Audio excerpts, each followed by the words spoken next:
Hey everybody, and welcome back to Tenza Motorsports. Today we have back with us our E90 328. This is the N51 engine, but this will also go alongside a lot of the N52s as well. As many of you know, the N51 and N52 are very similar engines, and most modifications on one will work with the other. Today we're going to be doing a catch can. This is an Evil Energy catch can. Discount code right here, and I'll have the link to everything we use today down in the description below. This isn't going to be anything super crazy. In fact, I think this is actually going to be slightly easier than the E46 to do a catch can on. I guess we'll find out because some of the hoses are down underneath the intake manifold, but the intake manifold on this car is much less intense than the E46. And I can actually look through from where I'm standing right now and see those hoses, and I might be able to sneak those out of there. If not, we'll have to pull the intake manifold off. So yeah, we'll go over everything that we're gonna be using, all the stuff that I bought. I think I overbought because it's always best not to have to run back and forth to the auto parts store and be able to just take things back if I didn't use them versus not have enough stuff. Let's go over the tool bench. We'll pop this open, show off what this comes with, and then I'll go over some of the other stuff that I recommend buying while doing this project. We have a bunch of different connectors. This is AN10. So we'll go through these real quick here. So 290 degrees, two straight ones, and then looks like we've got a AN6, AN8, and AN10. I think that's what these are. And this size here threads into the catch can. Let's grab the catch can itself. I believe that's this guy here. Yep. Here's the catch can. It shows your in, shows your out. This is where the vent goes, and then I think this is a dipstick, which is really cool, so you can actually check it. You'll pull this out and see where your oil level's at. Wipe that off, stick it back in there, just like you would check your oil in your car. The bottom of this, I believe, yep, this screws off, and this is how you would empty your catch can, and then just spin this back on. Really cool system here. In fact, I'm thinking pretty seriously about having the race cars go to this because it's a little bit more compact than the other style that we've got on there. Then it comes with some AN10 hosing. This is the filter. So here's the filter for it. There we go. If you use this, that'll either sit there or up here. Just depends on how you're going to set this up. And we'll go over all that in just a moment. Here is the mounting hardware for the, I think it's this guy here for the mounting bracket. You can mount it like this, or like that, however you think would be best for your car. It comes with a couple stickers, owner's instruction manual on it. And then here is the little steel, this looks like one of those dishwashing scrubbers, but you actually use this inside here to help catch the vapors. All right, so I'll clean all this up. We'll go over some of the other stuff that I bought. I don't think I will use these, but here are some 5/8, 3/4, and then 5/8 to 3/4 connectors. Sometimes you use those if you aren't using AN lines and things like that. And then some bypass vacuum line caps. I bought 2 packs just in case. There's various different sizes in each one. The intake manifold gaskets, we'll see if we need those. That would be if we had to take the intake manifold off. I want to replace those. I bought some 5/8 heater hose.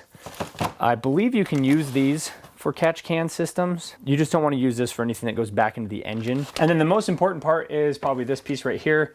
These hoses get brittle and they fall apart, and it's just makes a mess.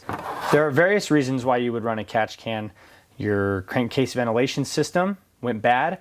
I know on a lot of the E90s, there's actually like that vortex looking bowl thing like the E46s have. The baffle in there goes bad. The PCV system on the valve cover goes bad. So there's lots of different reasons to do this. And even if everything's in good working condition, you can still get oil vapors into your intake, and it can start to chew on and ruin your DESA valves. And so it's just a good, inexpensive modification to do on your car. I think everything that you're seeing here is like $100 and something bucks. DESA valves are expensive. And even if you just save one of those from going bad, I think this is worth doing the modification. Right now my plan is this: AN10 fitting to the AN10 line over to here. So I'll cut this, I'll steal that connector, and this will run into the in. These two right here, I can either cut it here and cap it, or I can cut it here and cap here and then cap there. So those will be capped.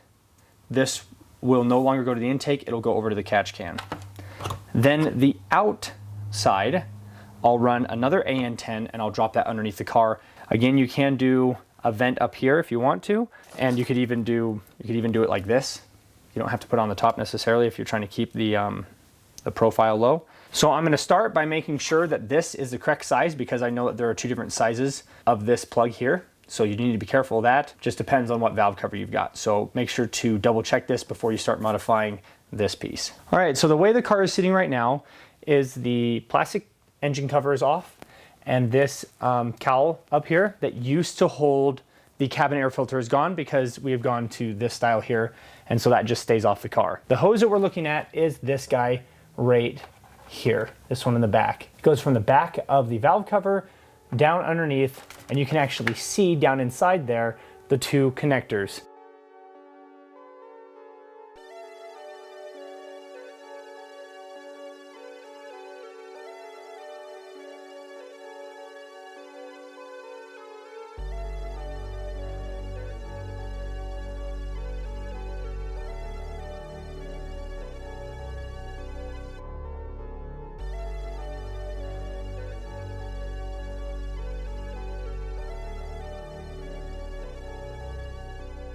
All right, so this is why we get new hoses.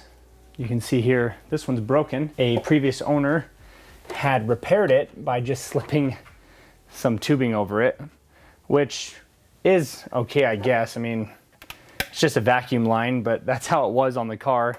So I'm glad that we bought a new one. This just turns into just dust after a while. I mean, look at that. Just not very sturdy anymore. And you can see this one here broke off while I was getting it out of the engine here off the intake. So what I was able to do was take some needle nose pliers, and I was able to reach down, because it sat like this. I was able to reach down and squeeze this one and pull it out.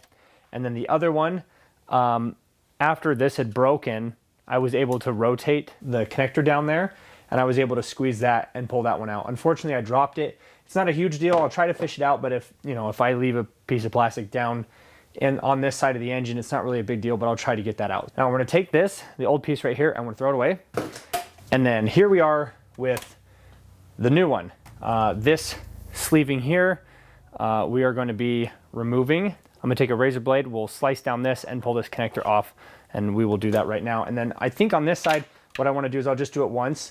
You can do them individual if you want, but to show everybody the several different ways of installing the catch can, I want to do it up here and just have one line coming off of these.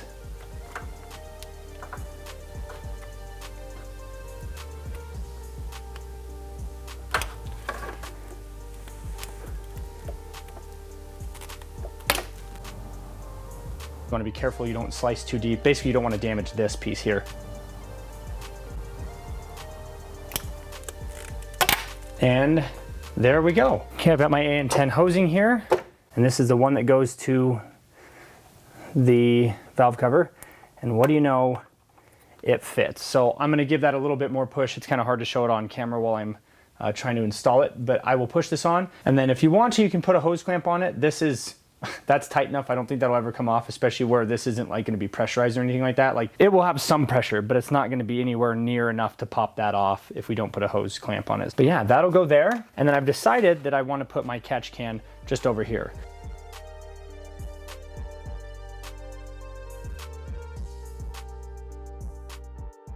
So here is how it's going to be laid out if you were running it back a closed loop and using the vacuum on your catch can. Here is the out. This goes down into your intake. You can go through any one of these ports. You can come around your alternator, however you want to try to get back over here to make it look nice. And that will connect to these two. So you'd pop these on there just like that, and you would connect it down underneath there. And then from the valve cover, you'd come over here to your in. Now, the only difference is that instead of running this back to the intake, I'm going to run this down underneath the car, and this right here will get a cap. That's where these come in. Same thing as earlier. If you want to, you can put a hose clamp on it. It does run vacuum, so unless it's turbocharged, you shouldn't be having any issues with this coming off. I'm going to cap it just like that. Actually, I might run a hose clamp just because that's it's a little loose right there. But this is how mine is gonna look.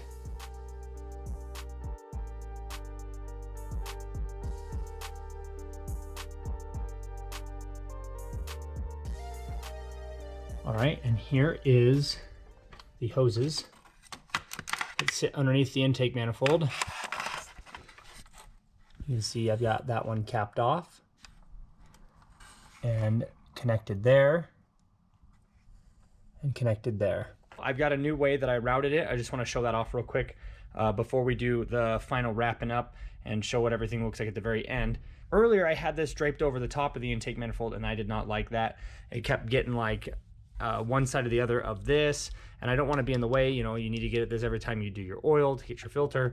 So what I decided to do was I disconnected this line right here, and then I pushed up on it, and I was able to sneak this line underneath and all the way up and to the back there. So you can see it goes from there. You can see it underneath the intake all the way across. It comes out right here with plenty of room.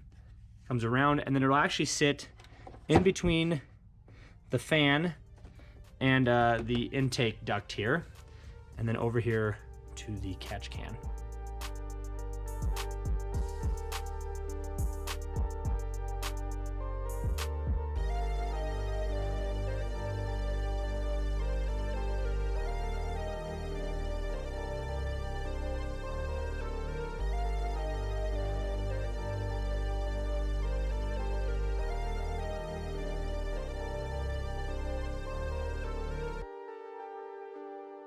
Here's roughly what it's going to look like.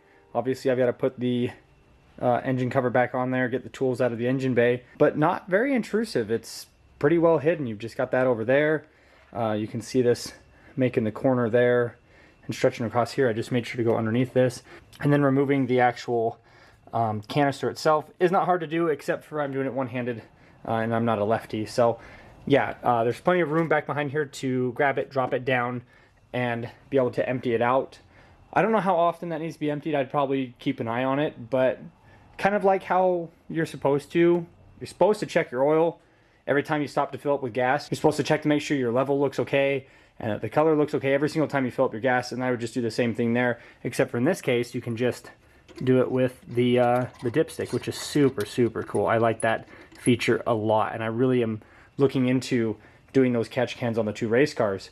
Well, there you have it, everybody. I could not be happier with the install. Big thanks to Rev Match. He recently tuned the car and gave me some opinions on what to do and how to mount this.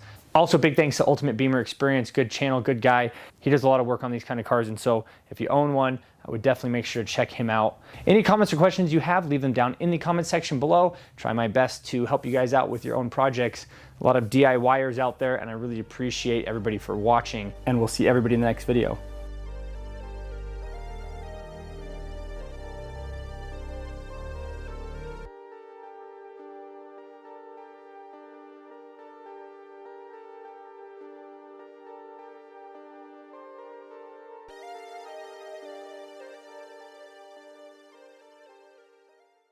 Bam!